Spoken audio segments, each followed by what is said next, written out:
திரும்பவும் கல்லூரியில் ஒரு டெக்கார் பார்க்கலாமா? இன்றைக்கி நமக்கு கல்லூரியில் தாங்க டெக்கார் ஒன்று புக் ஆகிருக்கு. நான் என்னோடய மெட்டீரியல்லாம் ஏற்றிட்டு வந்து என்னோடய வேலையை சீக்கிரமாகவே ஸ்டார்ட் பண்ணியாச்சு. இன்றைக்கி வந்து நம்ம மெயின் செட்டுக்கு வந்து original flowers and original leaf வச்சு பண்ணலான்ற மாதிரி பிளான் பண்ணியிருக்கோம். எப்படி வந்துச்சுன்றதை கடைசியாக பார்த்துட்டு சொல்லுங்கள். இது என்ன ஃபங்க்ஷன், யாருக்கு ஃபங்க்ஷன், யார் வீட்டு ஃபங்க்ஷன்ற கதை எப்போதும் போல் நான் சொல்கிறேன், நீங்கள் கேளுங்க. இது ஒரு பூப்புனித நீராட்டு விழா ஃபங்க்ஷன். இது வந்து கல்லூரில் கலை செல்வம் சித்தப்பாவோட பொண்ணுக்கு எழில் முல்லை, எவ்வளோ அழகான தமிழ் பேர் இல்லை? ஆமாங்க, நம்ம எழில் முல்லை தங்கச்சிக்கு தான் வந்து இந்த பூப்புனித நீராட்டு விழா ஃபங்க்ஷன். அதுக்கான டெக்கார் ஒர்க் தான் இப்போ போயிட்டுருக்கு.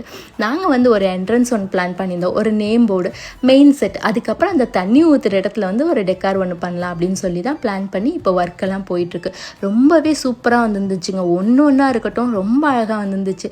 அந்த க்ரீன் அண்ட் எல்லோ காம்பினேஷன் அடிச்சிக்கவே முடியாது. அதுவும் இந்த மாதிரி பூப்புனித நீராட்டு விழா ஃபங்க்ஷன், ஹல்தி அந்த மாதிரி ஃபங்க்ஷன்லாம் நீங்கள் இந்த மாதிரி சூஸ் பண்ணலாம். ரொம்பவே அழகாக இருக்கும் இந்த மாதிரி தீம் எடுத்திங்கன்னா.